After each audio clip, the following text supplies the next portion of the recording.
2 games to go, Lauren, and this time you're against a team that's got the same sort of bracket. You're in your 14th v 16th, having had a win for a while. Do you feel a sense of optimism that it's a nicely balanced game that you can win?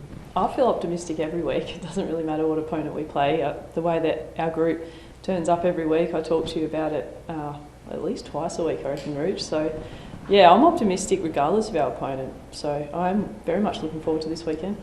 There's a sense that St Kilda don't like speed, but you play with speed. Is that your asset, that you can work against them?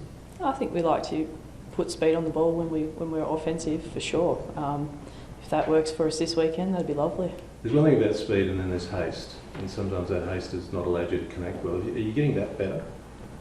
I think the connection piece for a team that's, 8 games in now? Yeah, it's something that's constantly evolving, and I think all Port Adelaide people could see how far it had evolved in that first half last week. So, yeah, we take a lot of belief out of that first half against a really good team in North Melbourne, and the connection piece is something we continue to build on and off field. The review during the week, did you sort out how it's feast and famine again? You can score big in one half and not in the next. Is there an answer coming towards that, or is it just about more work? Yeah, I think it's just continuing to bring connection, as I said. Do we have the capability to continue scoring with the firepower that we did in that first half? I think so. And now it's just a question of experience and bringing that together against, again, what was a really good side against North Melbourne. You've played 29. You think you'll do the 30th by the end of the season? Selection will come out tomorrow afternoon. But you're keen to see everyone have at least one game this year?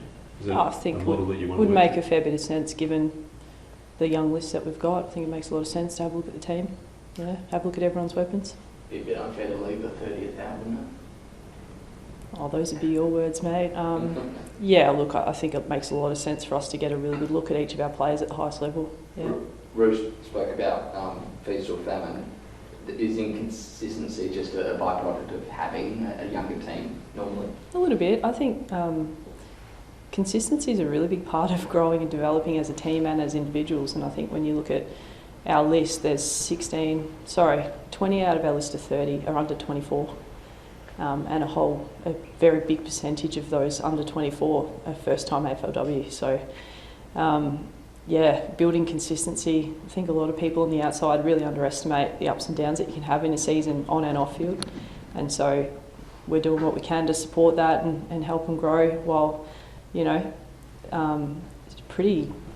seasons can be pretty tumultuous. That's certainly my experience as a player. You can have so many things that go your way and then don't go your way in a season. So help supporting our group to be consistent through that is a nice little challenge as a coach.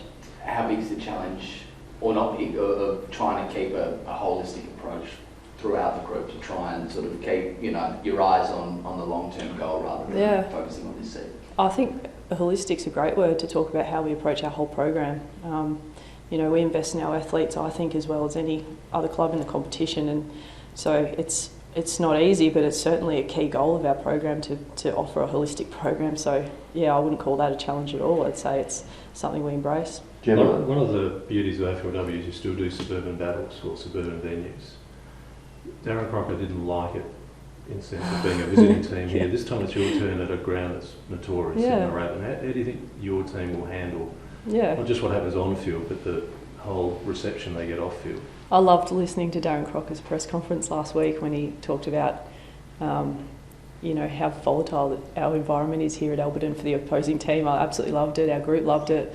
And you could see he enjoyed it as well. I think, Crocker would have played in the days of a similar feel back in the 90s. So we're very much looking forward to that. And taking another away trip as a team, it offers us so much on and off field. So I can't wait to get out to Moorabbin. I actually played a VFL season there between my trade from Carlton to Brizzy. I went to the Saints and played a season there. So it's a nice venue. Players that we do have on our list who've played there are really looking forward to it. So this is about your issue of professionalism. It's not about how many dollars you get, but how you prepare and how you deal with different circumstances. So what will challenge them by going to Moorabbin and playing at St Kilda? I think our group each week just learns how to travel. Like travelling as an elite athlete in a first year competition, it's there's a lot of challenges around it. Timings of flights, timing of eating, sleep in a different environment. 40 minutes of bus travel on the weekend, there's little pockets of things that the longer you spend it at the top level and play as a professional athlete, the more you learn those things, and so I see it as a really great opportunity for our group. It's all seemed very rushed. Is there something really pressing for the last 2 games that you need to see? I'm really happy with our growth so far, and I'm looking forward to another game of footy on the weekend.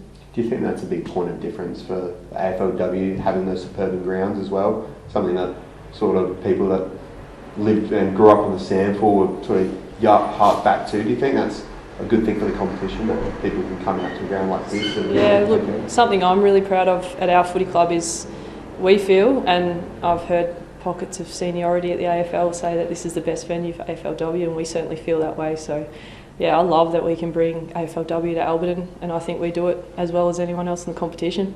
You spoke about the holistic approach as well. Gemma spoke earlier this week about maybe pushing for finals could be something that we see next season or the season after. How long do you think that will take, that you have a team that's had enough experience to push for finals? Oh, look, I've said from the very start, every single game of footy we play, we look to win and we look to be highly competitive. So I think everyone that's watched us throughout the season sees that, and the longer we spend together, the more things will fall our way in terms of wins and losses, that's for sure. And what does a win do from a belief point of view? Because that's something the belief is there. A win is reward for effort. Will Gemma be better for the run, do you think? Not that she was bad last week, but will she be better for run? I think, yeah, every game of footy Gem plays is fantastic for us, and to celebrate her 50th game this weekend is really exciting. So, yeah, can't wait to see her run out in the Port colours again this weekend. Can I ask the every week Erin question? Is she going to kick a goal for Port? You almost got there, hey? Erin's playing great footy for us, yeah. And I think one real asset that a lot of people aren't seeing, that I'm seeing, is her ability to create score and influence the game in key moments. So I know she'll continue to do that. The expectation was that she would carry the team on her shoulders, yet she's been the most selfless player you've ever seen. How do you see that sort of change of image of what a dominant player to one who's actually a dominant team player?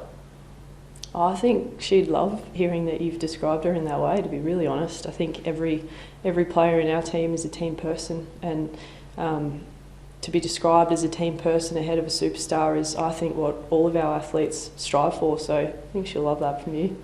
Yeah. She's in the media, she works in the media, so she'd hear the narrative around the goal kicking element of the criticism. Would that get to her at all, do you think? Nah. Player in defence, and then no one will ever ask again.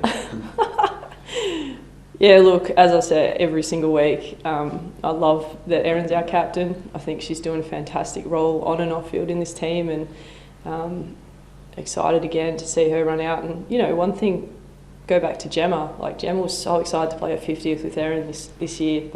That game was meant to be a shared celebration for the two of them, and you know, Erin gets to walk out alongside Gem this weekend when she plays her 50th, so it's another really nice story for us this year.